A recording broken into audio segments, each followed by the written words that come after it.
El nombre oficial de México es Estados Unidos Mexicanos. Es un país geográficamente ubicado en América del Norte y, de acuerdo a datos Naciones Unidas, es el 10º país más poblado del mundo.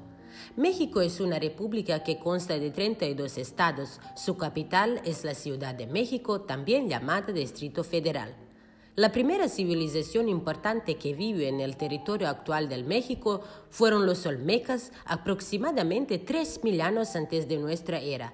También hubo otras civilizaciones importantes como los mayas, los teotihuacanos y los aztecas. La Ciudad de México se construyó sobre los cimientos de la antigua ciudad azteca. Según la Organización Mundial del Turismo, México atrae a la mayor cantidad de turistas en América Latina. Recibe, de acuerdo a cifras oficiales, casi 29 millones de turistas al año. México ocupa el primer lugar en América en sitios declarados por la UNESCO como Patrimonio Mundial, con 36 tesoros naturales culturales, incluida la cocina mexicana. México es un país muy religioso donde se rinde un culto muy importante a la Virgen de Guadalupe. La familia, las tradiciones, la cultura y el amor a México son muy importantes.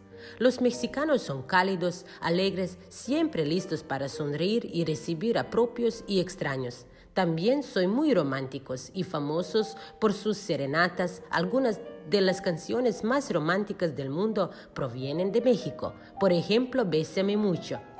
¿Qué más podemos decir de un país rico en historia, cultura, tradiciones y patrimonio?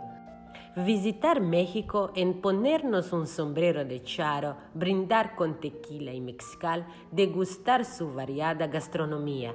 Experiencias que usted no encontrará en ningún otro lugar del mundo.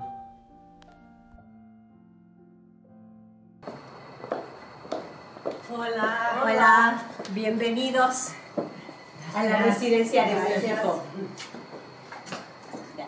Gracias por venir. Bienvenidas, bienvenidos. Gracias, pasen por favor, esta es su casa. Siéntense por favor. Gracias. Vamos a trabajar. Hola queridos espectadores, este es el programa Mujer Sin Fronteras, producido por Jona TV. Yo soy Jovana Stevanovski, invitada de hoy, y al mismo tiempo nuestra anfitriona es la señora profesora Eloísa Beatriz Méndez Gutiérrez. Una exitosa mujer de negocios, una mujer llena de amor, felicidad, energía. Una mujer con la que seguramente se sentirá cómodo y al mismo tiempo podrá aprender mucho porque comparte su conocimiento desinteresadamente. Es una mujer educada y exitosa, tanto privada como profesionalmente. Es filántropa, tradicionalista y humanista. Gracias, Eloísa, por tomarte el tiempo de conocerlos. Gracias a ustedes por invitarme a hablar un poco de mí y de mi país. Me siento muy honrada por haber recibido la invitación para compartir un poquito de mí, de mi país y de mi vida. Gracias. Gracias. En primer lugar, debo decirle que estoy muy emocionada de hablar español desde la última vez que lo usé en la universidad y me disculpo si cometen errores. Bueno, y no digamos de los errores que yo cometo en serbio. Yo no puedo hablar serbio, o sea, tengo 20 palabras que aprendí, 30, y con esas trato de ser lo más operativa posible en Belgrado. Gracias a mi amiga Mariana. Gracias, Mariana. Gracias, Mariana. Usted viene de los Estados Unidos de México, que consta de 32 estados. Nació en la Ciudad de México. Sí. Sí, yo soy de la capital de la República Mexicana, de México, que es un país muy grande que está dividido en 32 estados y un distrito federal o un nuevo, la capital se llama Distrito Federal o Ciudad de México. Ahí nací, ahí viví toda mi vida, ahí hice mis estudios y hasta que salí de este país en 1994, pues Ahí hice toda mi carrera, ahí trabajé, ahí nació mi primer hija, o sea, toda mi vida fue en México, hasta 1994. La Ciudad de México, yo digo que tiene el clima ideal, porque toda nuestra vestimenta de invierno es un suéter. En primavera y en verano nos quitamos el suéter y en invierno nos lo ponemos y ya. Es una ciudad que tiene una temperatura media que va entre los 18 grados y los 26 grados. En verano es un poquito más cálida, llega hasta los 33. En invierno baja un poco, 8 o 10 grados, pero realmente no tenemos en el centro de la Ciudad de México un clima extremo. Es un clima en invierno muy agradable, donde se tapa uno, se abriga. No tenemos nieve en el centro del país. En la parte del norte sí, en los estados del norte que dan la frontera con Estados Unidos sí tenemos nieve, pero eso es otro clima. En la Ciudad de México, en el centro, tenemos un clima durante los meses de invierno realmente muy, muy, muy agradable. Es frío, pero no tan frío como Belgrado, por ejemplo. Y bueno, yo me acuerdo que alguna vez cayó nieve cuando yo tenía 7 años y fue el acontecimiento prácticamente comentado por toda la ciudad. Pero no, tenemos un clima realmente muy, muy, muy agradable en la Ciudad de México. Es muy, muy, muy bonito el clima. Esto es muy interesante para nosotros. Sí, sí, sí. Los Estados Unidos de México son un país mucho más grande geográficamente que Serbia. Sí. Aquí puede viajar de sur a norte a un día. ¿Es fácil viajar en un país a otro? No, la República Mexicana es muy grande, muy grande, muy diversa en clima, en geografía, en muchas circunstancias. Si ustedes quieren ir de Tijuana, de la ciudad más al norte, hasta San Cristóbal de las Casas, no, hasta Tuxtla Gutiérrez, que es la ciudad más al sur, ustedes si quieren hacer un viaje en carro pueden tardar 5 días en carro, manejando, porque es un país sumamente grande. Y son buenas autopistas, ¿no? Es un país muy grande donde uno se tiene que preparar, ir de costa a costa, de Veracruz a Acapulco, o si ustedes quieren ir de Cancún, por ejemplo, que todo el mundo lo conoce, hacia la frontera con Estados Unidos, bueno, van a tener que utilizar mucho tiempo. Entonces, viajar en México es muy agradable, es muy lindo, pero requiere una gran cantidad de tiempo. Por eso hay muchas líneas aéreas, hay muchos aviones que hacen vuelos cortos, 2 o 3 horas para llevar a la población mexicana de un extremo a otro. Está muy bien vinculada todo el país. Hay muchas líneas aéreas que ofrecen estos servicios, hay muchas líneas de autobuses que ustedes pueden ir, hay grandes centrales de autobuses donde ustedes pueden tomar un autobús a diferentes partes, o también está por carretera, pero si ustedes quieren ir manejando por sí mismos, pueden durar 2, 3 días en los trayectos y bueno, tienen que llegar al lugar, dormir, comer y continuar al día siguiente. Sí, es muy grande la República Mexicana, muy grande. Según la Organización Mundial del Turismo, México atrae a la mayoría de los turistas extranjeros a América Latina. Y los sitios culturales y naturales que la UNESCO ha catalogado como Patrimonio Mundial son 35. Sí.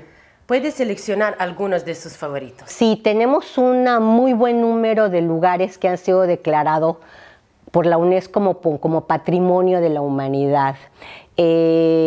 Favoritos, bueno, tenemos, por ejemplo, todo lo que son las ruinas arqueológicas. Tenemos el complejo de Teotihuacán, que es una ciudad que quiere decir su nombre, Ciudad de los Dioses, donde es enorme, es uno de mis lugares preferidos, donde está la pirámide del Sol, la pirámide de la Luna, que está declarado como Patrimonio de la Humanidad. Está en otra parte de unas ruinas arqueológicas que están en la zona maya, en la zona de Yucatán, que es en la parte sureste de México, donde tenemos todo lo que es la zona de Chichén Itzá, también declarado como Patrimonio de la Humanidad. Tenemos también la cocina mexicana, declarada también como Patrimonio Histórico Intangible de la Humanidad. Tenemos una comida rica, diversa, compleja a veces, picante, suave, muchos tipos de comida. Tenemos lugares, por ejemplo, lindísimos como son las Barrancas del Cobre en el norte de México, donde son unos lugares donde parece que el tiempo se detuvo a veces, ¿no? Parece que no ha pasado nada en la naturaleza por millones de años. En fin, ¿no? O sea, creo que somos un país muy bendecido, muy, muy bendecido en geografía, en historia y en cultura. Entonces, a mí me enorgullece mucho eso, muchísimo. Es muy interesante. Creo que a mucha gente de aquí le encantaría visitar México, al menos una vez en su vida, y esperamos que podamos ayudar a través de proyectos de intercambio cultural. ¿Has pensado a tales proyectos? Sí, claro. De hecho, una de las fuentes de ingreso más importante de México es la industria turística. Es el 9º país más visitado del mundo, en la escala internacional, y recibimos alrededor de 24 millones de personas que nos visitan cada año, de todas partes del mundo. Tenemos un amplio programa de promoción cultural, obviamente. Nuestros destinos de playa son muy, muy, muy lindos. ¿Por qué? Porque tenemos una costa enorme, la costa de todo lo que es el Golfo de México, que es el Océano Atlántico. Tenemos todo lo que es la costa del Pacífico, que es un cinturón que es muy, muy, muy lindo, de playas tranquilas, de aguas tibias, suaves, interminables en la vista. Y tenemos la zona del Caribe, que son unas playas con unas aguas de color turquesa maravillosas. Entonces, bueno, tenemos los destinos de playa, pero también tenemos los lugares, las ciudades coloniales, ciudades que fueron creadas por los españoles a imagen y semejanza de las ciudades españolas, pero nosotros le agregamos un elemento indígena que las hace todavía más bellas. Entonces tenemos todo lo que es el centro del país, que es la zona de Querétaro, la zona de Aguascalientes, la zona de Jalisco, la zona de Michoacán, donde tenemos ciudades coloniales sumamente bellas. Ahí están, este es un destino turístico también muy importante. Pero también tenemos la Ciudad de México, que la Ciudad de México es una mezcla de cultura prehispánica, porque hay un complejo prehispánico, de cultura prehispánico muy importante. Es una ciudad colonial, pero al mismo tiempo es una ciudad súper moderna. Es una ciudad que tiene 365 museos. Ustedes van a la Ciudad de México un año y cada día pueden visitar un museo distinto. Y en un año no van a repetir un museo. De la cantidad, tenemos ópera, tenemos teatro, tenemos vida nocturna, tenemos conciertos. Entonces, realmente, o sea, es un destino que atrae mucho. Y aparte, aunado a esto, está la gran gastronomía mexicana. La comida es muy rica, pero el servicio es excelente. Entonces, todo esto hace que la gente vea a México como un gran destino turístico. Y bueno, pues es este 9º lugar que tenemos a nivel internacional nos enorgullece mucho. Usted es una mujer educada. Has estudiado sociología, ¿no? ¿Cómo tomó la decisión de estudiarla y cómo se desarrolló tu vida estudiantil y profesional? Yo siempre tuve una facilidad muy marcada, muy orientada hacia las ciencias sociales, desde muy, muy pequeña. A mí me gustaba mucho, desde muy pequeña, leer sobre historia, leer sobre humanidades, leer sobre literatura. O sea, desde muy, muy, muy pequeña a mí me gustaban esas carreras, esas áreas de conocimiento, y las matemáticas no me agradaban mucho. Cuando estaba yo estudiando el bachillerato, yo tuve un maestro que era sociólogo. Y cuando yo estaba en sus clases, yo verdaderamente lo veía como una admiración muy grande. Y yo decía, yo quiero saber tanto como él, yo quiero conocer tanto como él. Entonces yo creo que este fue un poquito mi ejemplo a seguir. Y cuando llegó el momento de escoger la carrera universitaria, sin mucho pensarlo realmente, porque no lo pensé mucho. Bueno, me inscribí, o sea, puse como opción la Facultad de Ciencias Políticas. ¿Qué carrera? Sociología. No sabía muy bien de lo que se trataba, déjenme decirles, no era muy conocedora del tema. Yo quería saber mucho del área social. A los 18 años ingresé a la Facultad de Ciencias Políticas, a la carrera de Sociología. Y bueno, obviamente que me gusta y me gusta mucho mi carrera, pero realmente mi pasión siempre ha sido la historia. Terminando de estudiar sociología y ya durante la carrera me incorporé a un seminario de estudios de historia social y política de México y ahí fue donde yo me di cuenta que esa era mi gran pasión. Y tuve la oportunidad de integrarme a este seminario inmediatamente que terminé la universidad. A los 22 años, la universidad me llamó para dar clases y empecé a dar clases en la Facultad de Ciencias Políticas, obviamente enseñando ciencia política, pero también enseñando historia social y política de México. Y ahí me di cuenta, fue donde yo descubrí las dos grandes pasiones de mi vida, la historia y la enseñanza. Llegué ahí a dar clases a la universidad por casualidad y ahí me quedé hasta el año de 1994, donde bueno, ya mandaron a mi esposo a otro país a trabajar, pero siempre he estado muy vinculada con la universidad y con la academia, siempre, siempre, porque bueno, esa es mi gran pasión, la enseñanza. ¿Qué siente al trabajar con Jóvenes Esperanzas? Bueno, es un privilegio trabajar con jóvenes. Siempre, porque es gente fresca, de una mentalidad abierta. Ahí uno se da cuenta cuando uno enseña la capacidad que uno tiene de dejar huella en alguien y esa huella trata uno de que sea positiva generalmente. De repente hay muchas generaciones de jóvenes que pasan, pero hay algunos que quedan y después pasan los años y le escriben uno un correo electrónico y le dicen, gracias a usted, ahora estoy donde estoy. Y eso es la satisfacción más grande que me ha quedado. Siembra uno muchas cosas, va uno sembrando conocimiento, curiosidad, responsabilidad, amor al país, amor al prójimo.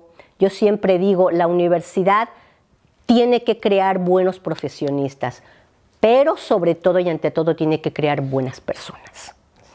Entonces, ese ha sido un poquito mi reto, enseñarles a que tenemos una responsabilidad social todos. Entonces, bueno, empecé a trabajar en la universidad, ahí trabajé hasta el año de 1994 y después, a lo largo de estos años que he vivido en diversos países, he tratado de incorporarme con el ámbito académico como he podido. O sea, a veces de una manera muy formal, donde me han permitido trabajar, a veces de una manera no tan formal, donde no es posible trabajar por el estatus diplomático que tengo, pero siempre he estado ligada a la academia, siempre, siempre, en todos los países del mundo.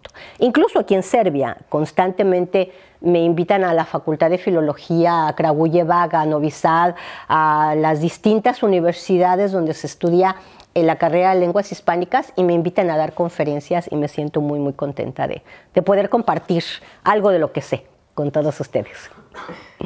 Usted es coautora de diversas publicaciones y artículos relacionados a la cultura y cocina tradicional. ¿Has pensado en escribir un libro sobre cocina mexicana y Serbia? Sí, sí lo he pensado y de hecho este es un proyecto que tenemos latente en el grupo de Café Latino. En el grupo de Café Latino ya tiene un año aproximadamente que empezamos a hacer una colección de recetas de diversos países de América Latina, de Ecuador, de México, de Brasil, de Argentina, que han sido adaptadas a los ingredientes serbios.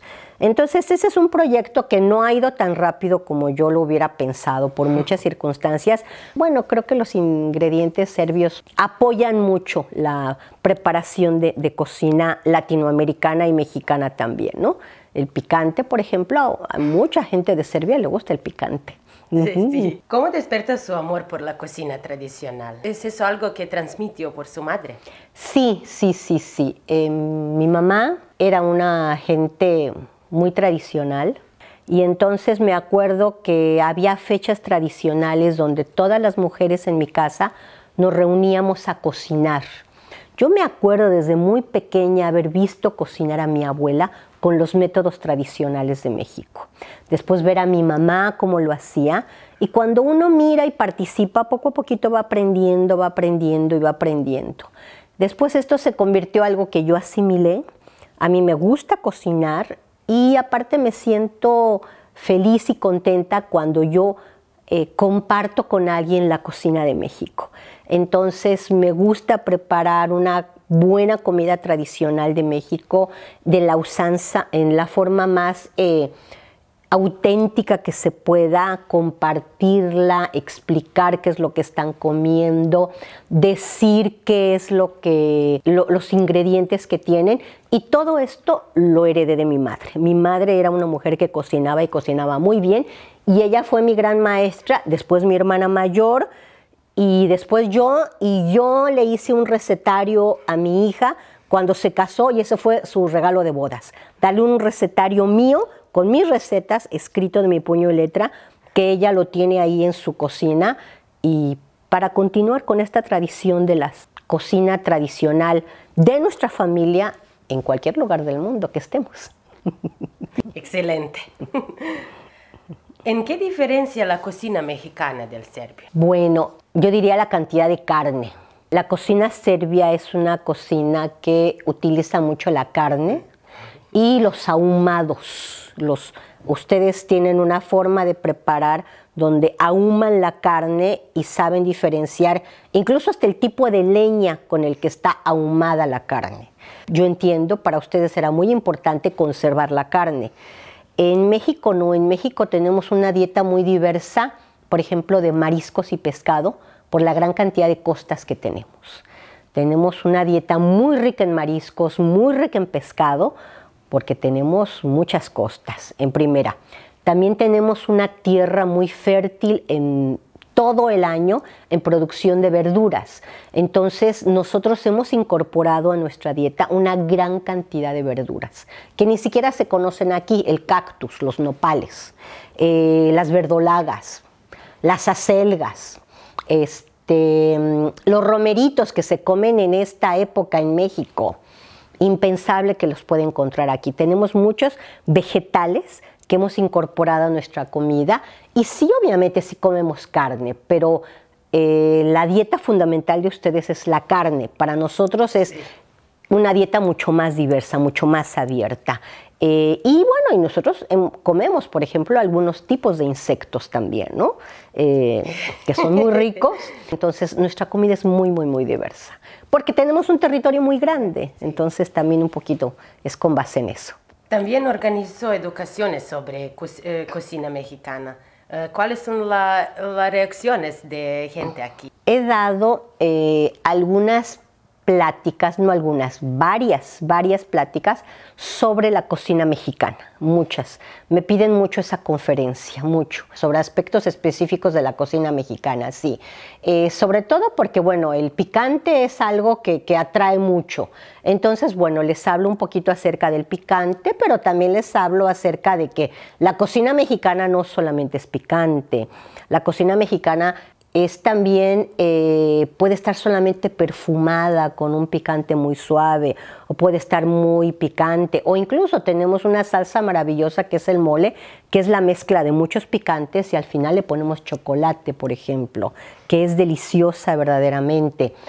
También los dulces mexicanos. Entonces sí, he dado esa conferencia en el Club Rotario, en algunas universidades, en el Liceo Filológico también. Incluso ahí hicimos una pequeña degustación de comida mexicana, donde preparamos guacamole juntos, donde preparamos algunos tacos mexicanos. Entonces, la comida mexicana les agrada y les agrada mucho.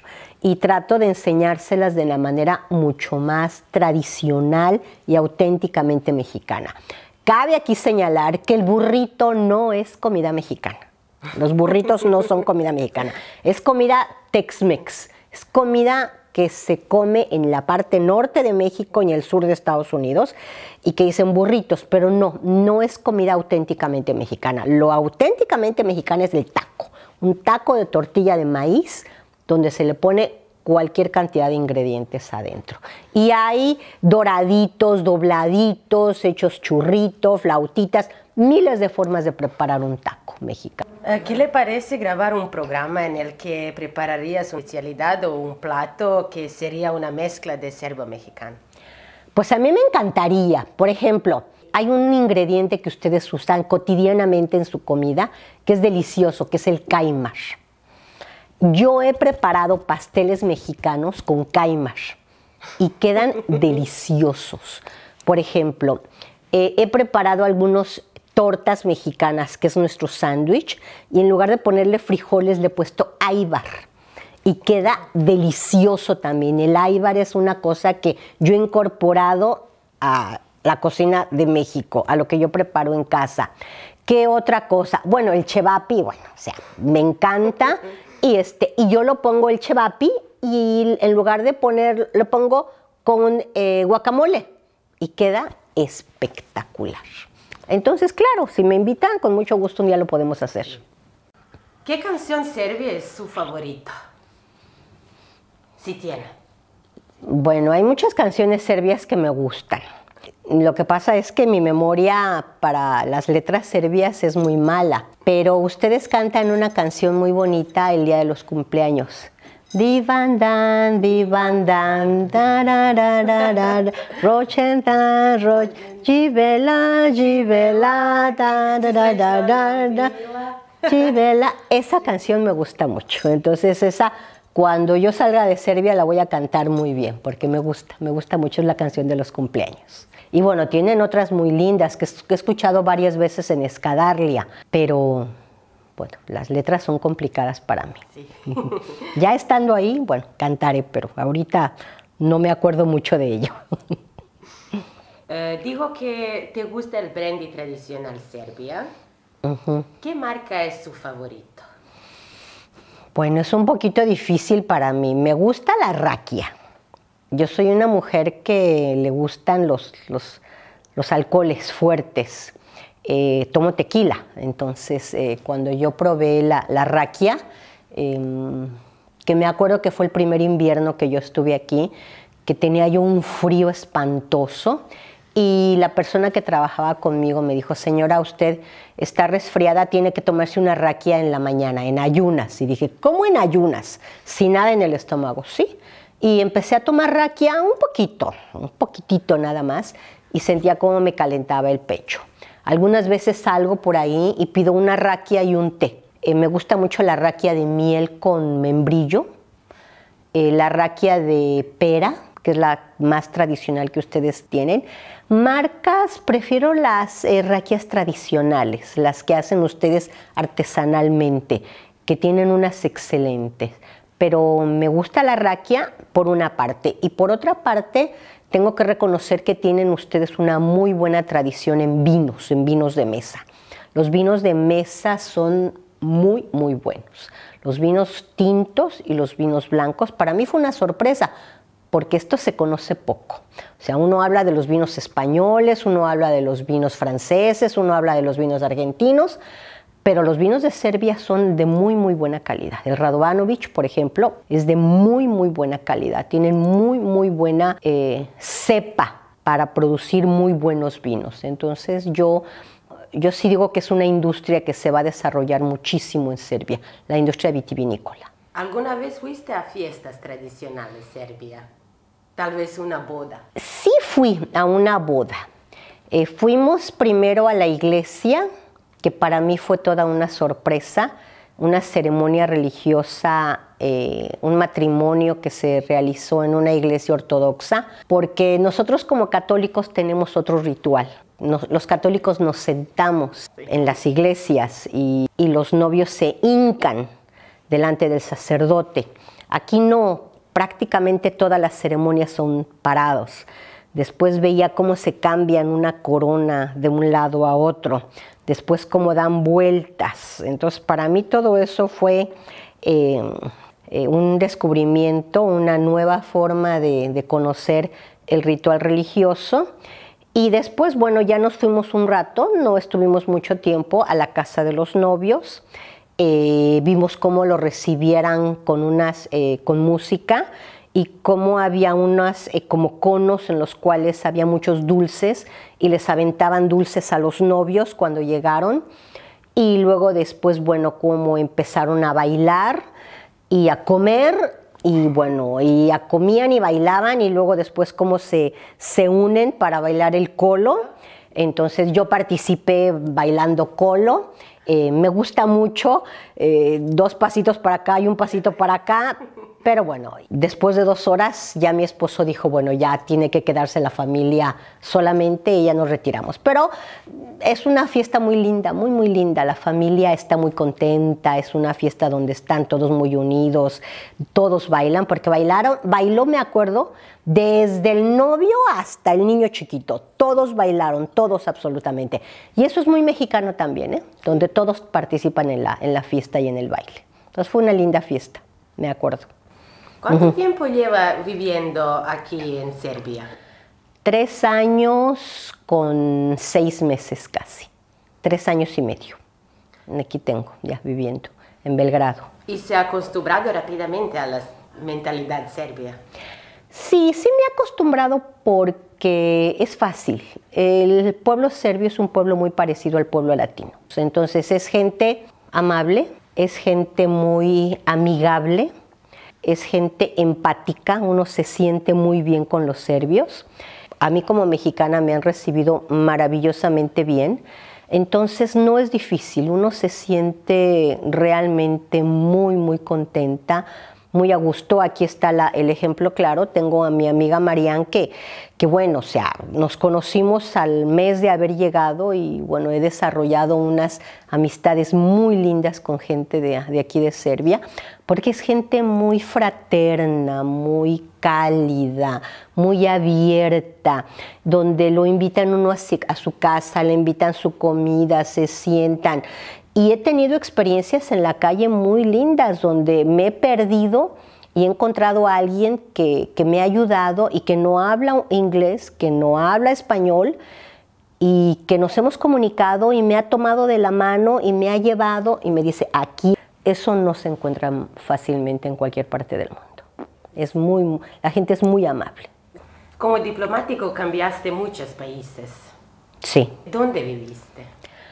Hemos vivido en un montón de países. En Estados Unidos vivimos, ahí después vivimos en Bolivia, en América del Sur.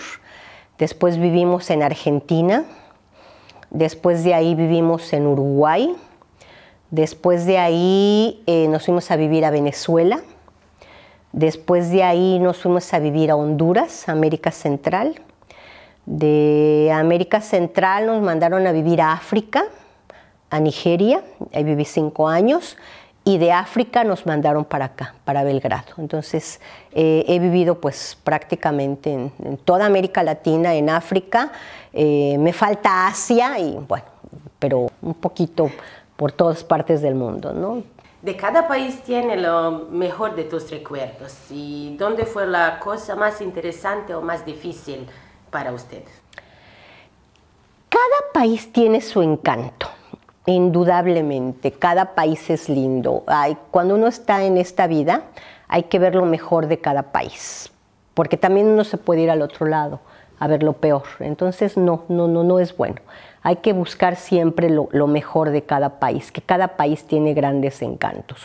Cuando nos fuimos a vivir a Estados Unidos, no nos fuimos a Washington, nos fuimos a una ciudad que está en pleno desierto, el desierto de Arizona, el estado de Arizona, en Tucson.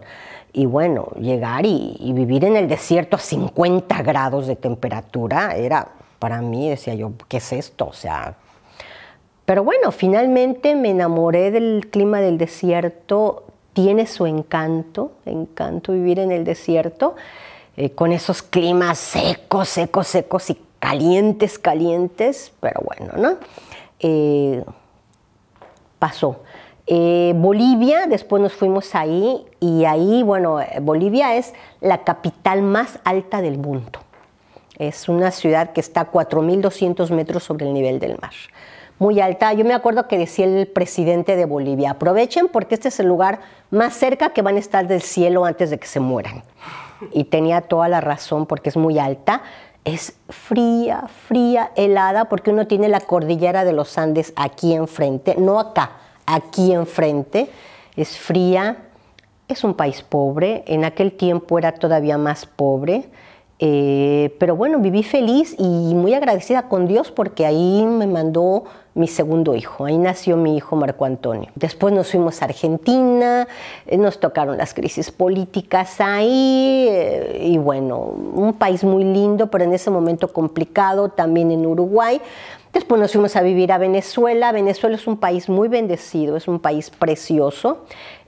Donde, bueno, también tenía un poquito de complejo porque, bueno, ya había problemas políticos. En Honduras, por ejemplo, vivíamos en San Pedro Sula, que está catalogada como una ciudad difícil, complicada, pero sin embargo viví feliz, feliz, feliz, porque siempre traté de verle el lado bonito, siempre. Y después de ahí nos mandaron a África, a vivir a África, y cuando uno va a vivir a África, uno tiene que quitarse los valores de Occidente encima. Si uno llega y trata de entender a los africanos como piensa uno como occidental, uno la va a pasar muy mal.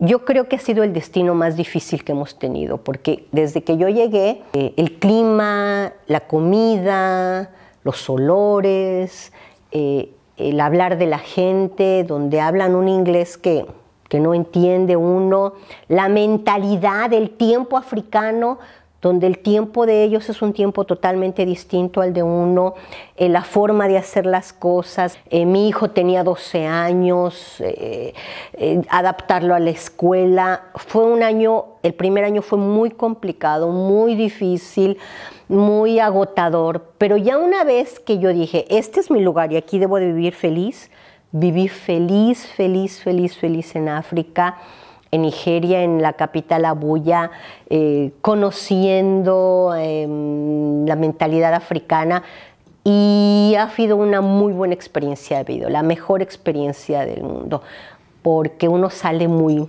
muy fuerte, todo es intenso, todo es intenso, o sea, la lluvia, el viento, el clima, los olores, los sabores, todo en África es intenso.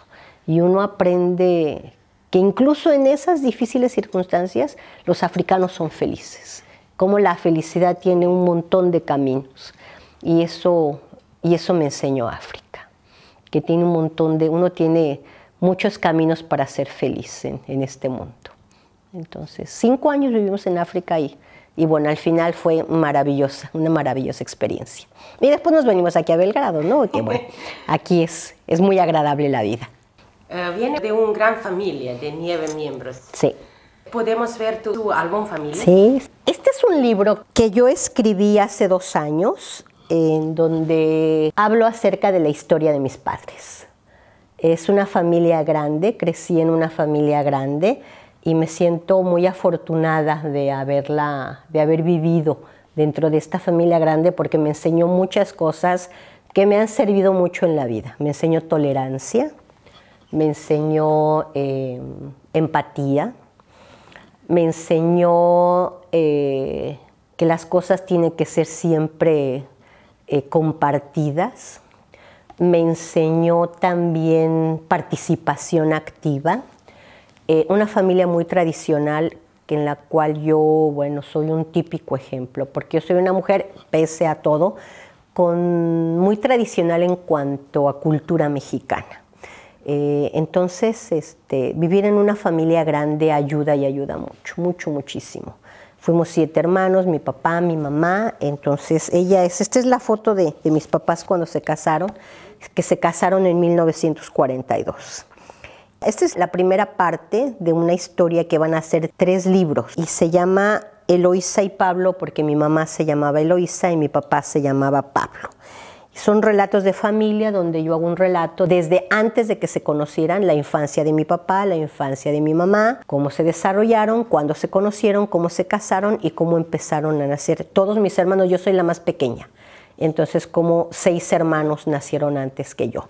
Y después en la contraportada puse a todos los que son los miembros de la familia en este momento. Mis hermanos, algunos ya muertos, mi hermana Leticia ya falleció, mi hermano Roberto ya falleció, y aquí está Araceli, que Araceli murió cuando tenía 10 años, en un accidente muy triste de nuestra familia. Y bueno, y este es el álbum donde también está incluso la foto de mi abuela, la mamá de mi papá, es ella, se llamaba Dolores. Esta es la foto de casados de mis papás, de cuando se casaron, en 1942. Y después, aquí están la foto de mi papá y la foto de mis primeros hermanos cuando estaban pequeños. Aquí están mis hermanos pequeños. Es Roberto, Araceli, Marisela, mi hermano Roberto, esta es mi hermana Marisela y esta es mi hermana Leticia. No, esta es Araceli. Entonces son los 3 primeros. Y después los 3 últimos fuimos Manuel, Leticia y yo. ¿Crees que es ventajoso tener una familia numerosa? Sí, es muy ventajoso, muy ventajoso, porque en primera no necesitábamos invitar a nadie a una fiesta, nos juntábamos todos y ya estaba hecha la fiesta. Aprendimos mucho los unos de los otros, muchos. Me crié en una familia muy participativa. Mi mamá era una mujer que hacía que todos sus hijos cantaran juntos, cocinaran juntos, hiciéramos las posadas juntos, nos ayudáramos mutuamente a las tareas, los grandes cuidaban a los pequeños, cada quien tenía una cosa que hacer en la casa. Entonces es una familia muy participativa, siempre había ruido en mi casa, siempre había, como decimos en México, barullo, siempre había cosas que hacer. Entonces eso fue muy bueno para mí porque se vuelve uno muy tolerante. Entonces yo puedo dormir con ruido, con lluvia, con todo. ¿Por qué? Pues porque si yo me esperaba que mi casa estuviera en silencio para dormir, jamás hubiera dormido. Entonces, como todo, porque mi mamá servía la comida así, decía, esto es lo que hay de comer, no hay más. Entonces aprendí a comer de todo. Y yo veo ahora los jóvenes, por ejemplo, las familias pequeñas, que son 1 o 2 hijos, en donde dicen, es que a mi hijo no le gusta el pescado, es que a mi hijo no le gusta el pollo, es que a mi hijo no le gusta esto. Es que dije, uy, si a mí no me hubiera gustado la comida, me quedo sin comer. O sea, no había más. O a veces dicen, es que tiene que estar la casa en silencio para que duerma. No, pues yo descanso cuando tengo que descansar.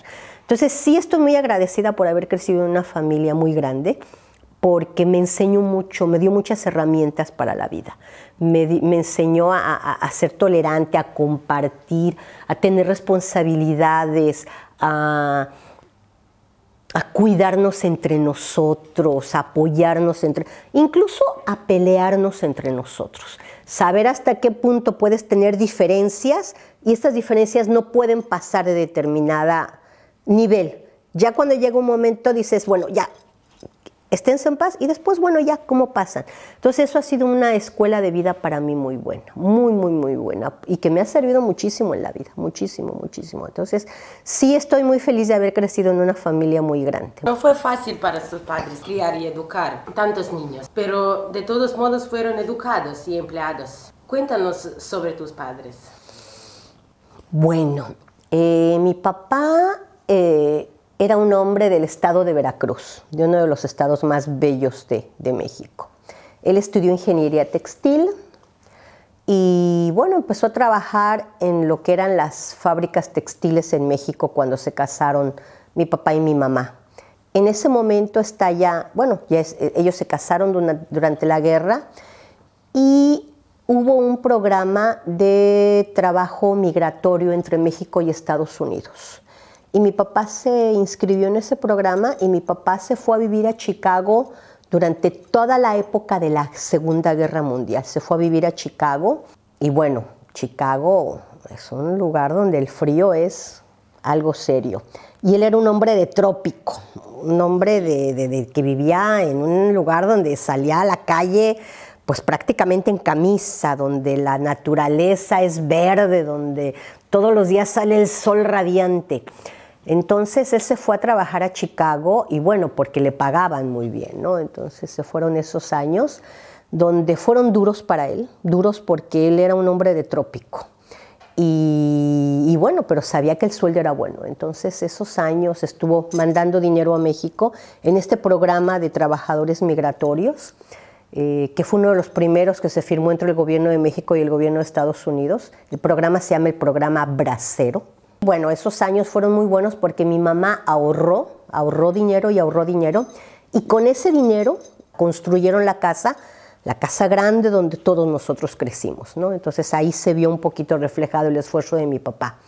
Regresó a México y bueno, ya termina la guerra y dice, no, yo ya no tiene caso que me quede en Estados Unidos. Regresó a México, era cuando México tenía un gran desarrollo en el área textil y se vino a México y empezó a trabajar y siempre trabajó.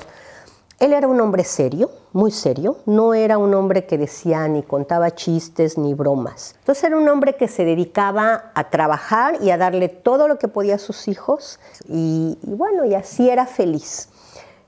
Muy tradicional, y fanático del cine. Él iba al cine 3 o 4 veces a la semana, entonces le encantaba el cine y le encantaba llevar a sus hijos al cine.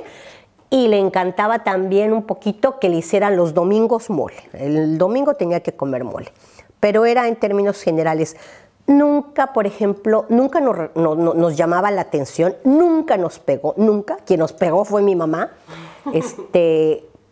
Pero siempre estaba ahí, siempre estaba con nosotros. No cantaba, mi mamá sí cantaba mucho. Entonces, un hombre muy enfocado siempre a trabajar para sus hijos. Desafortunadamente él estaba diabético y él murió cuando yo tenía 15 años. Entonces murió y bueno, pues eso sí fue un poquito un problema.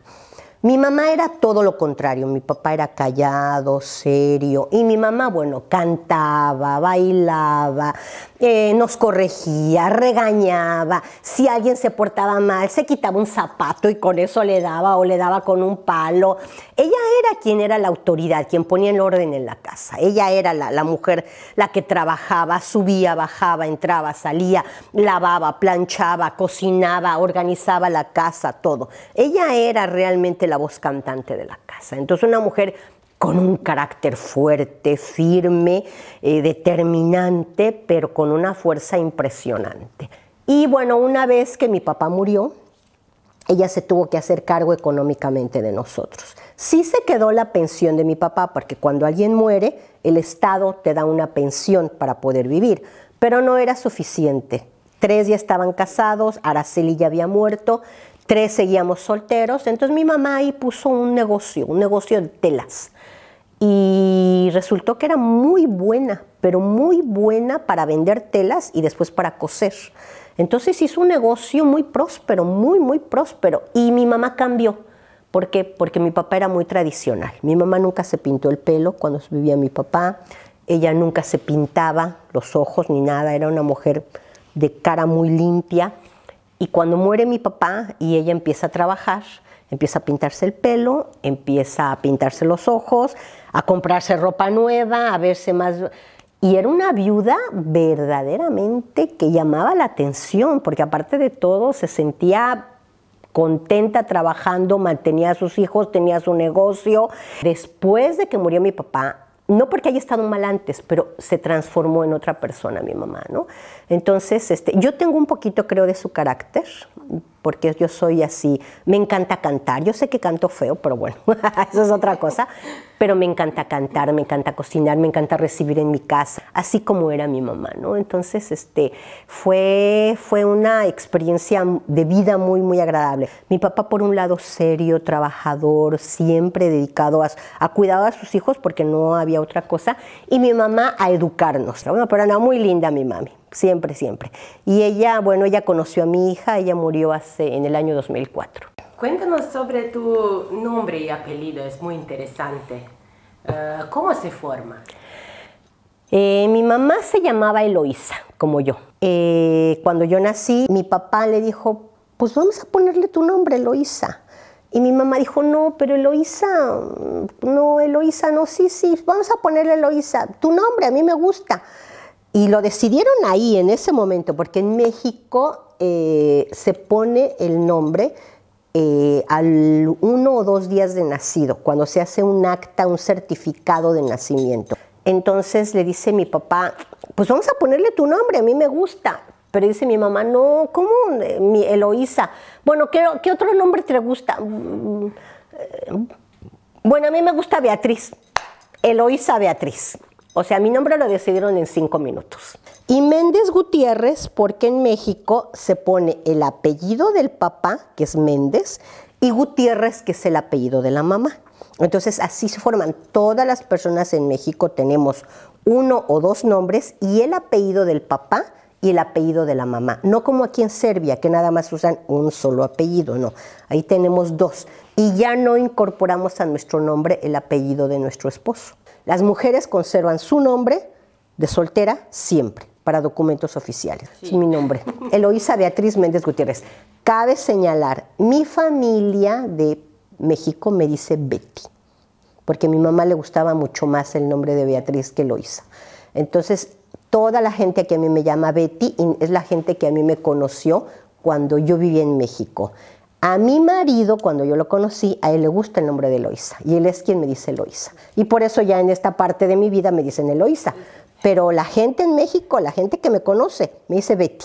Es mi tía Betty, o mi hermana Betty, o mi prima Betty, como se llama mi hija. ¿Cómo sucedió el amor de usted y su esposo Marco Antonio? Bueno, él y yo nos conocimos en la Facultad de Ciencias Políticas, en la Escuela de Ciencias Políticas, en 1979. Teníamos 18 años, estábamos comenzando la universidad. Y bueno, nos conocimos y un poquito empezamos a andar juntos. Y al principio yo creo que era un poquito como comienzan todos los noviazgos.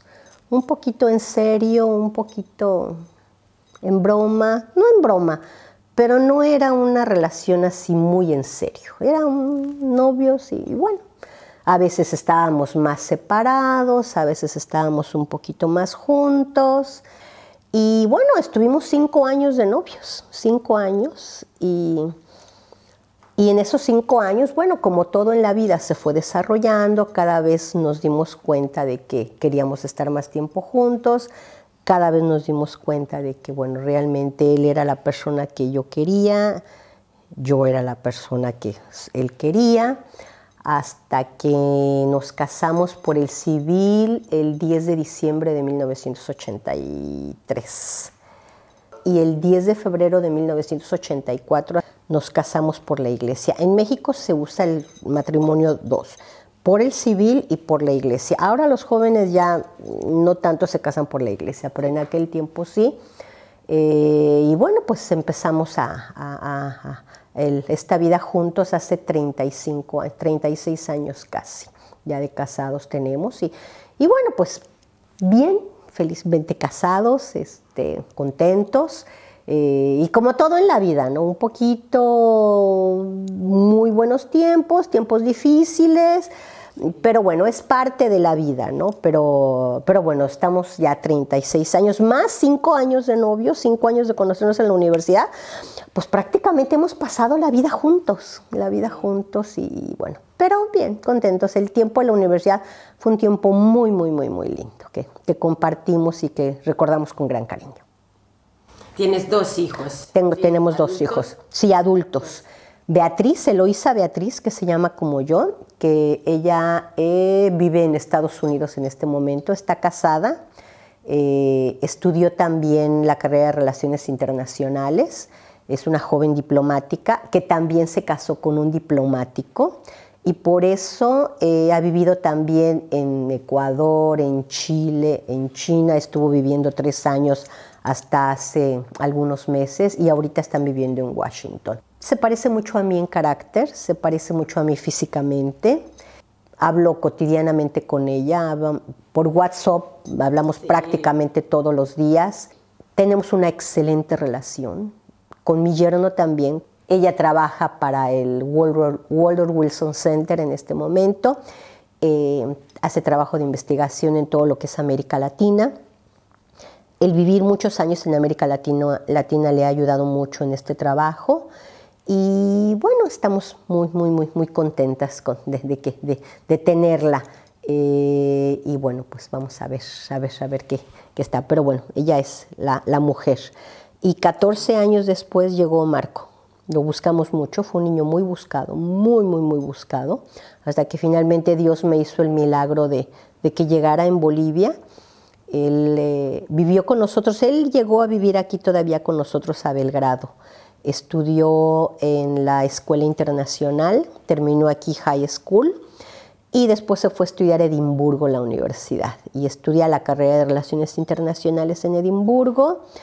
Y llega el miércoles. Hoy fue su último examen y ya está mañana organizándose, viendo y ya el miércoles está aquí conmigo. Va a estar las vacaciones de Navidad aquí con nosotros y bueno, son los 2 hijos que tenemos. Así es, Marco Antonio como mi esposo y Eloísa Beatriz como yo. Sus hijos están siguiendo sus pasos. Sí. ¿Qué consejo le das con más frecuencia? ¿Cuál es el consejo que les doy con más frecuencia? Que no pierdan su arraigo, que no pierdan de vista que son mexicanos. Porque yo he tenido la experiencia de convivir mucho con hijos de diplomáticos o con diplomáticos y es muy fácil que uno en esta carrera pierda el arraigo con su país. Por ejemplo, si ustedes entran a esta casa, inmediatamente es México. Todo es México. La decoración, la comida, los horarios, el idioma, todo es México. Los horarios son los horarios de México. Desayunamos a la hora, comemos fuerte y cenamos muy poco. Las fiestas son las fiestas de México. Hoy en México comienzan las posadas. Entonces, por eso ya tengo toda mi casa decorada y lista para la decoración. Entonces, esa es la principal porque es muy fácil que uno pierda el arraigo con su país, la conexión con su país. Muy fácil. Entonces, luego nunca pierdan de vista de que son mexicanos y que esta es su patria y que la quieran y que la respeten. Todos los países tienen problemas, todos. Y bueno, ¿no? Sobre todo porque, por ejemplo, en el caso de mi hijo nunca ha vivido en México. Nunca. Él nació en Bolivia y de ahí a otros países. Y bueno, le dije, tú eres mexicano, no lo olvides, tienes una cultura, tienes una tradición, un idioma. Yo veo a hijos de diplomáticos que entre ellos hablan en inglés o en francés.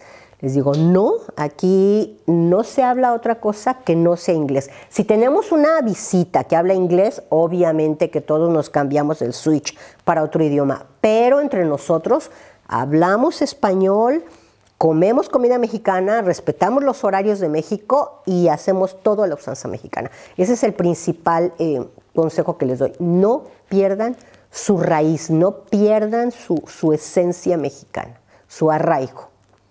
¿Qué tan difícil es realmente criar niños como diplomático? Bueno, crear hijos es difícil. O sea, siempre. Los niños no traen un libro aquí abajo en donde dice cómo crear un hijo, ¿no? Siempre es difícil. Uno tiene que tener mucho inteligencia, calma, amor, sentido común. Muchas cosas se ponen en juego. Sin embargo, en esta carrera es todavía un poquito más complicado. La relación de pareja y la relación con los hijos. ¿Por qué? La relación de pareja, porque hay muchas cosas que pasan, circunstancias que uno tiene que enfrentar, diferentes a cuando uno vive en tu país y cuando uno vive en un solo entorno. A veces, sí, ya de por sí a veces es difícil la relación, hay altas, hay bajas. Cuando uno se está moviendo en cada país, esto es un extra que le da mucha atención. Las mudanzas internacionales son extremadamente estresantes. Un día cerrar la casa y cerrar todo lo que implica vivir en un país, cuentas de banco, tarjetas de crédito, cuentas, teléfono, todo, cerrar todo en un país es muy difícil y llega un momento en el cual dices, bueno, ¿y ahora qué hago? Y después de ahí, poner en una maleta o en 3 maletas, que es lo que autoriza el gobierno, mi vida para los próximos 3 meses en lo que llega todas las que son mis cosas. Entonces, aquí en esta maleta tengo que tener mi vida en 3 meses. Los zapatos, la bolsa, el abrigo, lo que necesito, los documentos. Entonces, eso a veces sí es muy estresante, muy difícil. Y bueno, también los hijos, uno va pasando como adulto y lo entiende. Los hijos a veces no. Cuando son pequeños dicen, bueno, pero ya cuando están, por ejemplo, en la adolescencia, que ya tienen su novio, su novia, que ya tienen su grupo de amigos, que se sienten muy bien y de repente decirles, pues es que ahora nos mandan a otro país, que tú le hagas esto a tu hijo a los 15 años o a los 14 años, uy, es complicado, porque uno tiene que tener mucha tranquilidad, suavidad, al mismo tiempo carácter para decir, pues es que nos tenemos que ir de aquí. Y bueno, y sobre todo que dices, bueno, ¿y cuándo voy a regresar? Es que no vamos a regresar nunca. Entonces, cerrar ese candado cuesta trabajo. Entonces hay que tener una comunicación con los hijos muy directa, hay que tener una comunicación muy clara, pero al mismo tiempo hay que entenderlos mucho. Entonces, entenderlos, apoyarlos, ponerse en sus zapatos, o sea, es un elemento que es muy difícil. Y sobre todo, por ejemplo, bueno, ahora te mando a una escuela, cuando llegó aquí mi hijo, que bueno, lo metí a la escuela internacional, pero ahí hablaba inglés, pero tomar el bus, ir a comprar las cosas, es en serbio. Entonces, y lo tienes que soltar y decir, pues arréglatela. Entonces uno tiene que darle las herramientas como para que salgan adelante. Se hacen muy maduros, muy rápido, muy jóvenes, se hacen maduros, pero uno tiene que apoyarlos, entenderlos, estar muy cerca de ellos, platicar con ellos mucho. Es un momento en el cual la comunicación es muy importante, muy importante. ¿Qué sienten y qué sientes tú? Porque también es cierto que a veces, por ejemplo, cuando mi hijo y yo llegamos a vivir a África, ya mi hija estaba ya estaba casada y llegamos a vivir a África y mi hijo, el primer día que salió de la escuela, me dijo, mamá, extraño mi escuela. Le dije, mi amor, ¿y qué hace uno? Se ponen uno a llorar juntos, ¿no? Bueno, a ver, ten un poquito de paciencia, esto va a pasar. No me gusta, mamá, mira, ten paciencia, ten paciencia. Y ten paciencia, y bueno, a los 2 meses lo ves sonreír, le dices, ¿cómo estás? Muy bien, contento. A mi hija, cuando nos fuimos a vivir a Estados Unidos, ella, bueno, yo pensé que hablaba inglés, no hablaba inglés, ella no, y la metí a la escuela de puro inglés. Y llegaba y me decía, mamá, es que nadie me habla en la escuela. Y yo sentía que me moría. Pero un día contestó el teléfono y empezó a hablar en inglés y dije, ¿y a qué horas aprendió? Entonces, todas esas experiencias los hacen maduros, los hacen seguros. Entonces, tiene sus retos complicados, difíciles, pero al mismo tiempo muy gratificantes cuando uno ya los ve grandes. Uno dice, bueno, creo que creo un hombre y una mujer que tienen elementos para defenderse en la vida, ¿no? Entonces eso me llena mucho de satisfacción y sobre todo entender, por ejemplo, yo no sé aquí en el caso de Serbia, pero en el caso de México, los hijos viven con los padres hasta que se casan. Entonces, eso fue. Yo viví con mi mamá hasta el día en que me casé. Mi esposo vivió en su casa hasta el día en que se casó. Y no, acá no. O sea, a los 18 años te vas a la universidad. Nosotros vivíamos, cuando se fue mi hija, vivíamos en Uruguay y ella se fue a México a estudiar. Y sabes que es un viaje donde no regresan a casa. Y bueno, también Marco se fue hace año y medio a la universidad y está en Edimburgo. Y entonces, crear hijos no es fácil. Y crear un hijo en estas circunstancias de cambios y de todo, le agrega mucha complejidad. Pero al mismo tiempo, bueno, o sea, se hace una relación muy, muy sólida. ¿Qué vacaciones son más importantes en México cuando se reúne una familia? Bueno, indudablemente que la mejor época de reunión es esta época, la época de las fiestas de Navidad, porque hoy en México comienzan lo que se llaman las posadas, que son 9 pequeñas reuniones posadas antes de nuestra Navidad. 16, 17, 18, 19, 20, 21, 22, 23 y 24. O sea, todos los días hay una pequeña reunión familiar, si no de toda la familia, de una pequeña parte de la familia. Y en la noche de la Navidad se reúne la familia, cena juntos, a veces hay regalos, a veces no, a veces los regalos son el 25. Entonces es una época importante donde toda la gente quiere estar en familia. Y luego después, bueno, en el caso de nosotros, la fiesta comenzaba el 24 de diciembre y terminaba el 26. El 24 nos reuníamos, el 25 de diciembre la gente se vuelve a reunir y hace lo que se llama el recalentado. ¿Qué quiere decir? Se vuelve a reunir y vuelve a comer de la comida que comimos el día anterior. Y el 26 de diciembre es el cumpleaños de mi hermana Marisela y de mi hijo. Entonces, nos veíamos el 25 y el 26 para la fiesta de ellos. Entonces era una fiesta de 3 días, verdaderamente. Después se viene la noche de Año Nuevo, que es una fiesta también familiar. La gente sí sale a bailar, pero hay muchas fiestas familiares. Esta es una de las épocas más importantes donde la familia se reúne. Las fiestas de Navidad que comienzan el 12 de diciembre y terminan el 6 de enero. Y ya hay otras fiestas importantes en México, ¿como cuáles? La fiesta del Día de las Madres, que también se reúnen todos con la mamá y hacen una fiesta que es el 10 de mayo. El Día del Papá no tanto, el Día de la Mamá ese día sí se reúne más la familia. ¿Qué otro día es importante en México? El Día de la Independencia de México, el 15 de septiembre. Esa fiesta también se ha convertido en una fiesta nacional. La gente, como es día festivo en México, la gente el 15 de septiembre en la noche se reúne, cocina comida tradicional mexicana, se reúne, se visten con trajes tradicionales, se pone su sombrero de charro, su traje de Adelita, todos, ven la ceremonia del grito, la ceremonia del presidente de la República y bailan o cantan, o se reúnen y ya, y la fiesta termina hasta la madrugada. Ese también es un día muy tradicional en México. Asistió a un bazar beneficio donde presenta productos y cocina tradicional mexicana. ¿Cuáles son sus impresiones a partir de ahí? Bueno, fue la participación de México en el bazar de International Woman Club, que esta es la segunda vez que participamos, bueno, desde que nosotros estamos aquí. Ya había participado México en algunas otras ediciones del bazar.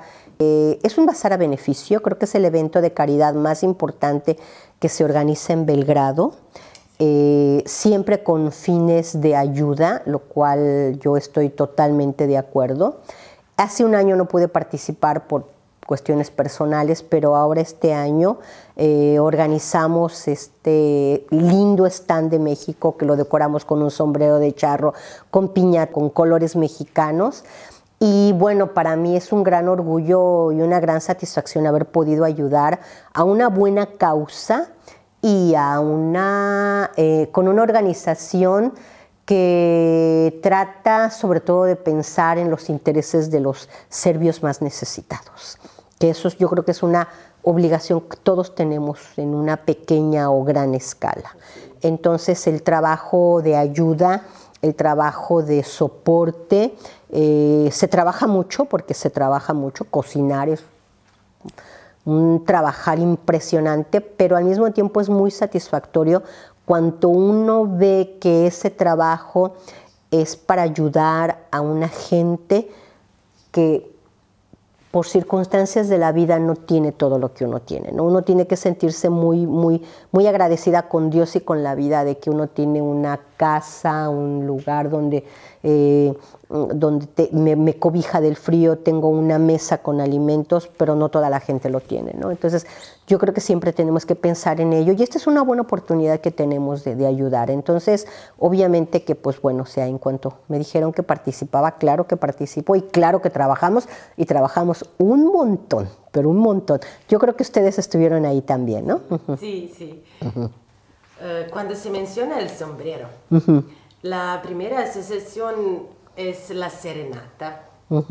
¿Es posible decir que los mexicanos son pueblo romántico?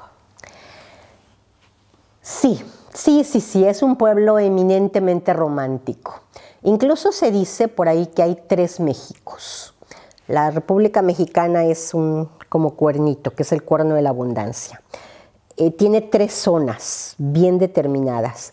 La zona norte, que son ciudades muy industriales, muy donde hay grandes negocios, son centros financieros importantes, muy vinculados a la economía de Estados Unidos, donde hay un desarrollo económico muy grande. Entonces dice que esa parte de México es la parte que trabaja. Después está la parte del centro, que es donde está la capital de la Ciudad de México, donde es el centro de toma de decisiones. Ahí despacha el presidente de la República, ahí atienden los problemas, ahí. Entonces, esta parte de México dicen que es la parte que piensa, porque ahí se toman las decisiones. Donde están las universidades más importantes, que está la Universidad Nacional Autónoma de México, donde yo estudié, que es enorme, están grandes universidades. Y después está la parte del sur-sureste, que es la parte de Chiapas, Tabasco, todo lo que es la península de Yucatán. Y esa es la parte que sueña. Entonces, ¿por qué? Porque los grandes cantautores de música romántica son de esa zona. Y realmente les puedo asegurar que cuando uno va a esa zona de México, uno se siente distinta. Uno sale la vena soñadora, cantadora, trovadora, y uno canta y la gente romántica y andan los tríos en las calles cantando. Y entonces esta es la parte romántica donde hay serenatas, la serenata yucateca, que es algo de lo más bello que hay, donde están en las calles cantando, no con sombrero de charro, el sombrero de charro es más del centro, pero donde uno escucha a los trovadores en las calles cantar y cantar y cantar, cualquier día, no tiene que ser un día especial. Entonces realmente es muy bonito, ¿no? Y las serenatas en México son toda una tradición. Muchos hombres cuando les van a pedir matrimonio, a la muchacha, primero le llevan serenata y ahí le dan el anillo. ¿Qué otra cosa? Cuando un hombre se porta medio mal y se va de copas, llega con el mariachi a la casa y le da serenata a la esposa. Porque, bueno, forma parte de la tradición mexicana. Es muy usual. En la ciudad a veces no tanto, en la Ciudad de México, porque, bueno, es complicado. Pero en las ciudades del interior, en Guadalajara, en Aguascalientes, en Querétaro, en Michoacán, en Guanajuato, las serenatas en Guanajuato son una belleza verdaderamente. Llevan unos uniformes maravillosos y cantan toda la noche serenatas por todas las calles de Guanajuato. Son verdaderamente muy lindas, muy románticas. Y la serenata yucateca es preciosa. El papel picado, eso es muy interesante. Sí. ¿Podría mostrarme cómo está hecho? Sí les puedo explicar cómo está hecho, aunque hacerlo es difícil. Bueno, les voy a explicar. El papel picado se hace con este papel, que se llama en México papel de China. No hay aquí. Esto yo lo traigo de México. Y es toda una artesanía que cuesta trabajo hacer. No es fácil hacerlo. No, no, no, no, no, no. Los artesanos toman estas tiras de papel de colores y tienen unas tijeras especiales y hacen diseños.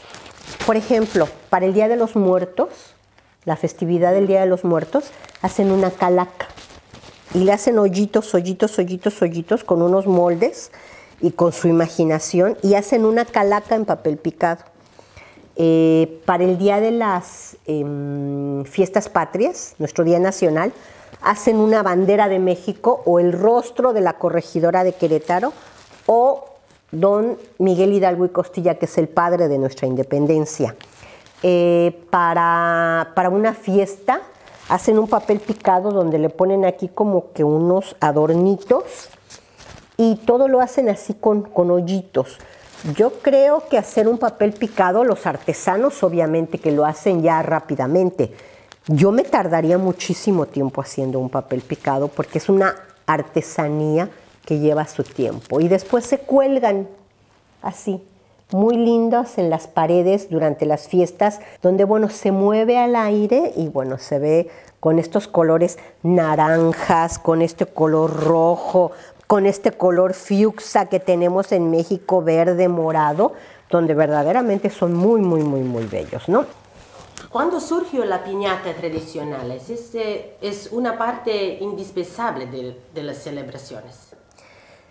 Sí, la piñata es una de los elementos más tradicionales de la cultura mexicana que nos remonta, que nos lleva hacia la historia del propio México. Cuando llegaron los españoles y nos conquistaron, nosotros éramos un pueblo politeísta, teníamos muchos dioses. Y los españoles, llegaron los frailes, llegaron los sacerdotes a querernos cambiar la religión. Poquito a poquito, pero nos cambiaron la religión. La piñata tradicional mexicana es una esfera que tiene 7 picos. Cada pico representa los 7 pecados, un pecado capital. O sea, la tradición católica dice que tenemos 7 pecados. La piñata representa el mal, el diablo, que el diablo se viste de colores llamativos, se viste de elementos que te pueden seducir y que te pueden llamar la atención y que te pueden atraer. Ese es el mal, la piñata. Eso representa. ¿Por qué entonces nosotros tenemos que romperla?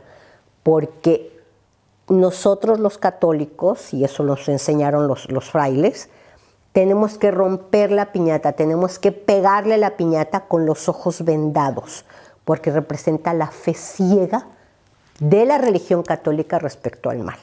Tenemos que pegarle al mal duro, duro, duro, hasta romperlo. Y ese es el simbolismo de la piñata. También organizas reuniones sociales en un café latino y, además de socialidad, su comunidad trabaja en proyectos específicos, ¿sí? ¿Cómo son sus reuniones y qué proyecto está trabajando actualmente? La reunión, la agrupación principal que he desarrollado aquí en Serbia es un grupo de señoras latinas, todas de hispanohablantes, hablan español, pero también participan serbias que quieren aprender español. Y tenemos un buen número de amigas serbias que hablan muy bien español. Y que se llama Café Latino, que se creó Café Latino yo creo que hace unos 25 años, unos 23 años. Y han sido un grupo de señoras latinas que se reúnen una vez al mes a compartir la comida latina, a hablar en español, a ayudarse entre todas ellas. Entonces es un grupo muy agradable. En esta ocasión yo ya tengo coordinando el Café Latino aproximadamente 1 año y medio. Y bueno, es una reunión social evidentemente donde tratamos de preservar y continuar las tradiciones de América Latina en cuanto a comida, en cuanto a hablar en español. Muchas de ellas están casadas con serbios y hablan poco español en sus casas porque han aprendido serbio. Entonces llegan aquí y dicen, ay, qué bueno que puedo hablar en español en mi propia lengua, en primera. También es un grupo de apoyo para las nuevas latinas que llegan, porque hay muchas latinas que llegan aquí por cuestiones de trabajo, por cuestiones familiares, porque se casaron con algún serbio, que necesitan apoyo. Cuando uno llega a un país y no conoce a nadie, realmente es muy difícil a veces, y sobre todo en un país donde uno no domina la lengua y donde, bueno, hablar serbio es realmente muy complicado. Entonces, este es un grupo de apoyo porque dice, ingresa a Café Latino, donde, bueno, lo que tú necesites, ahí va a haber alguien que te responda. Un médico, una gente para que vayas a arreglarte el pelo, la peluquería, un dentista, el supermercado, qué necesitas para subirte al bus, cuánto tienes que pagar, cuánto es la vida de cara o de barata, a dónde tienes que ir a comprar las cosas. Entonces el Café Latino es un grupo de apoyo para todas las latinas que viven en Belgrado. Eso es, ¿no? Es un grupo divertido también porque, bueno, las latinas son sonrientes, divertidas, les gusta sonreír, les gusta bailar, les gusta cantar. Es un grupo en el cual se canta, se baila, pero también es un grupo de apoyo a la comunidad. En primera, ¿por qué? Porque le damos la bienvenida a las nuevas latinas, les enseñamos los usos y las costumbres de esta zona. Pero también este año estamos trabajando en un área muy importante que a nosotros se nos hace de fundamental importancia, que es el área de medio ambiente sustentable, la autosustentabilidad. Entonces este año Café Latino está desarrollando un proyecto de cómo ser amigable con el medio ambiente. Entonces, cómo reciclar todas las cosas que se pueden, cómo no a los plásticos. En Café Latino no usamos plásticos y siempre estamos haciendo hincapié de que vamos al supermercado, llevamos nuestras propias bolsas.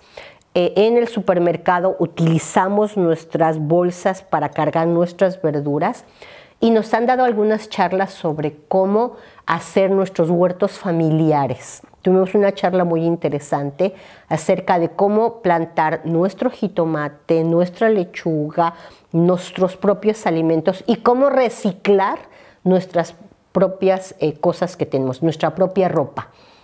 La ropa no la tiramos, o la damos a una obra de beneficencia o la reciclamos entre nosotros.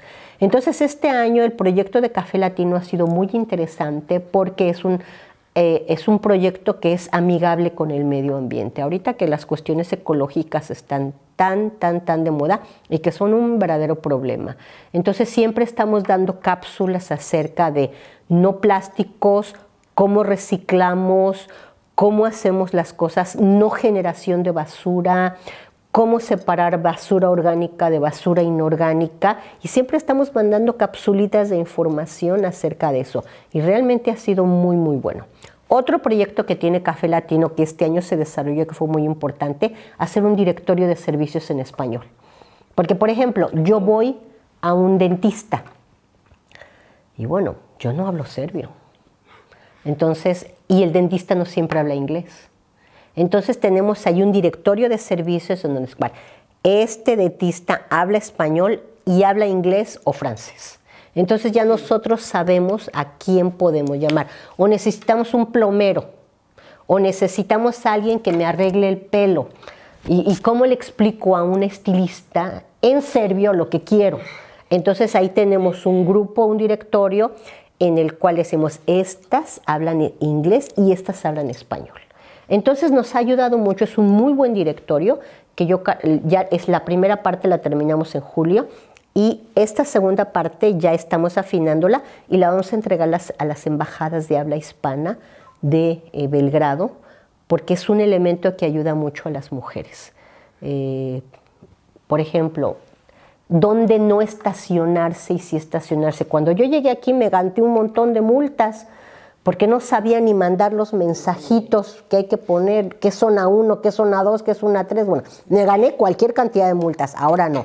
Tienes que fijarte en esto, tienes que mandar un mensaje a tal lugar y tienes que... Este es un grupo de taxis de confianza que puedes llamar, que hablan inglés o que hablan español. Entonces, todo eso son elementos que ayudan a que las latinas vivan un poquito mejor en Belgrado. Y ese es un proyecto muy interesante de Café Latino. Sí. La comunidad latina en Serbia es grande, el idioma español es bastante frecuente en las universidades. ¿Crees que los estudiantes estarían muy contentos de tener la oportunidad, al menos una vez, en las reuniones de un par de meses donde pueden hablar español? Sí. Yo, una de las cosas, de las grandes sorpresas que yo me llevé aquí en Belgrado es ver la cantidad de gente que habla español.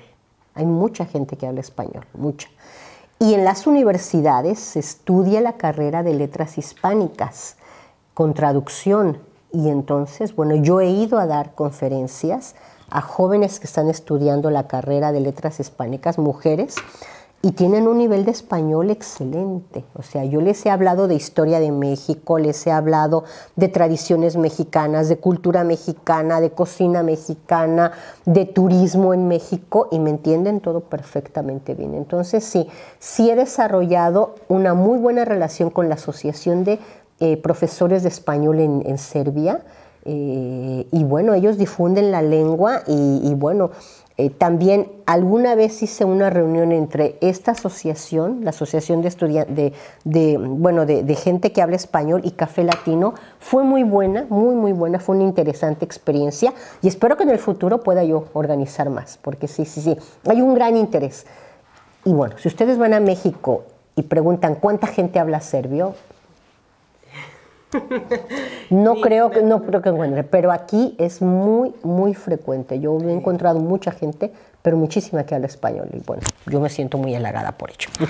Escuchamos que era bastante difícil aprender serbio. Sí. ¿Qué fue lo más difícil para lo más difícil son los casos, y que fue el día que yo renuncié. Yo cuando llegué a vivir a Serbia dije, bueno, voy a aprender serbio. Entonces empecé a tomar clases de serbio y bueno, los días de la semana, cuánto cuestan las cosas, los nombres de los vegetales, toda una serie de elementos que yo necesitaba. La vida cotidiana, cuánto cuesta, cólico costa, cuánto es 100, 200, 300, 400, 1 kilo, 2 kilos, bueno. Pero ya cuando quería yo ver un poquito más los casos, porque ustedes tienen algo muy curioso.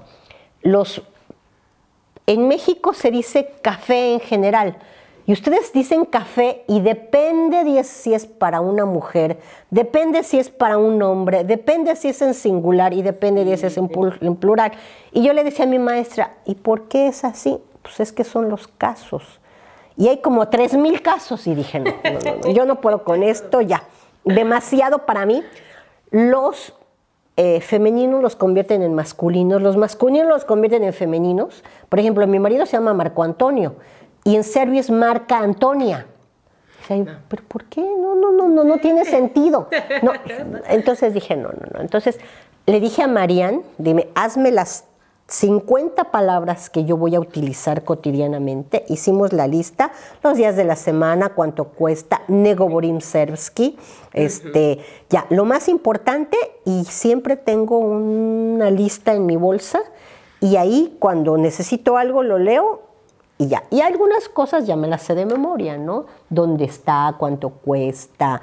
Tristadinare, Polakilo, Stograma, Paradise, Cucumber, o sea, tengo ya palabras que ya, cuando conozco a alguien, Doberdan, Dragomillet, Voila, Dovigenia, o sea, las palabras más importantes las uso y creo que las uso bien, pero yo creo que ya con eso será suficiente.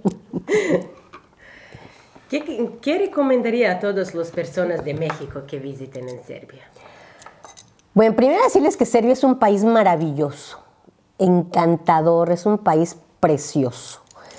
Una de mis primeras imágenes que tengo de Serbia es haber venido, yo llegué en junio, haber venido en el avión y ver la unión del Sava y del Danubio desde el aire.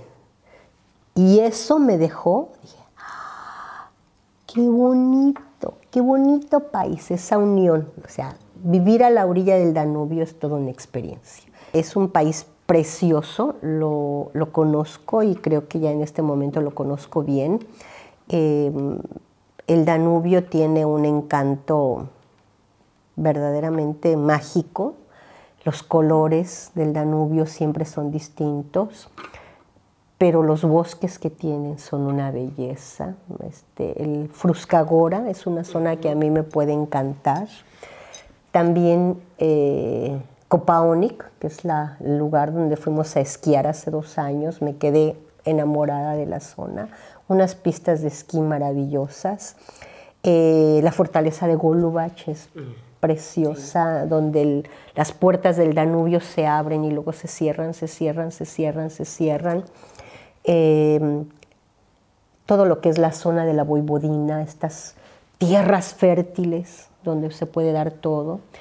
La zona de Novi Sad es una zona preciosa, me encanta, es una ciudad muy linda. Sremski Karlov, sí he ido varias veces a dar conferencias. Entonces invitarlos a que vengan a conocer Serbia sin prejuicios, que se olviden de muchas cosas, que si la guerra, que si no sé qué no. Serbia en este momento es distinto, es gente amigable, es gente que quiere trabajar, que quiere salir adelante. Es un país precioso, es un país donde uno puede encontrar comida rica, diversión, gente agradable, buenos lugares para compartir, un buen vino. El invierno es precioso, el verano es una maravilla. Entonces, si yo sí hablo muy bien de Serbia porque ha sido una experiencia muy gratificante para mí, muy, muy, muy linda.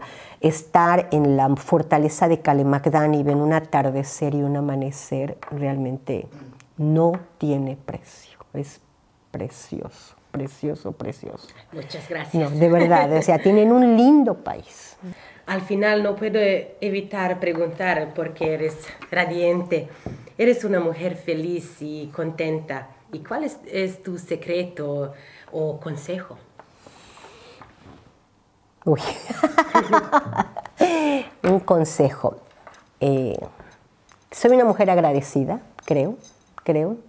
Le doy gracias a Dios, soy una mujer católica. Le doy gracias a Dios por todas las bendiciones que me ha dado, por la familia que tengo, por darme la vida que me ha dado, porque me ha dado la posibilidad de conocer un montón de países en el mundo y no solamente conocerlas como turista, sino conocerlas desde dentro. Esa es una parte importante que para mí ha sido una experiencia de vida muy rica, porque me ha permitido entender que el mundo puede funcionar de distintas maneras y que no solamente puede funcionar de la manera en que yo lo puedo ver. Eso es una parte. También otra cosa que me ha enseñado esta carrera y esta vida es que la felicidad depende de uno. La felicidad es una decisión de vida. Y no es porque yo tengo que ser feliz, feliz, feliz, porque aquello de ser feliz, feliz, feliz creo que no existe, sino la felicidad es una decisión que se va construyendo cada día, pese a los problemas, pese a las circunstancias adversas, pese a las tristezas, porque bueno, la vida nos abraza y a veces nos apalea también. Apalear, entienda, o sea que a veces te da cuando menos lo esperas, pero también entender que la felicidad es algo que se va construyendo poco a poquito y que es un arco iris que tenemos que estar tratando de alcanzar todos los días, pero que es una decisión personal. No puedo dejar mi felicidad en manos de otra persona. Yo tengo que hacerlo y yo tengo que buscar la manera de ser feliz con lo que tengo en este momento. Yo no puedo pasar viviendo acerca de que es que en México está muy lejos y no voy. No puedo. O sea, yo con lo que tengo y con los elementos que tengo, con eso tengo que ser feliz. Y bueno, y a veces me tardo un poco, a veces estoy un poquito nostálgica y le hablo por teléfono a mi hermana Y después, bueno, ya pasa, y le hablo por teléfono a mi hija o le escribo algo a mi hijo y ya pasa, pero la felicidad es algo que se construye. Gracias por ser nuestro invitado y anfitrión. Es un gran honor y placer. Bueno, pues el honor fue para mí y el placer fue para mí permitirme que comparta un poquito de mi vida, de mis tradiciones, de mi forma de ser, de mi casa, de lo que yo quiero y amo aquí en Serbia, darle las gracias por esta atenta invitación y ponerme a sus órdenes para que este camino que hoy comenzamos a construir de intercambio Serbia-México, bueno, dé unos frutos muy grandes más adelante. Muchas, muchas, muchas gracias por la invitación. De verdad, me siento muy halagada que me hayan escogido como su entrevistadora hoy. Gracias. Queridos espectadores, este fue un programa de Mujer Sin Fronteras producido por Jona TV. Gracias por tu atención.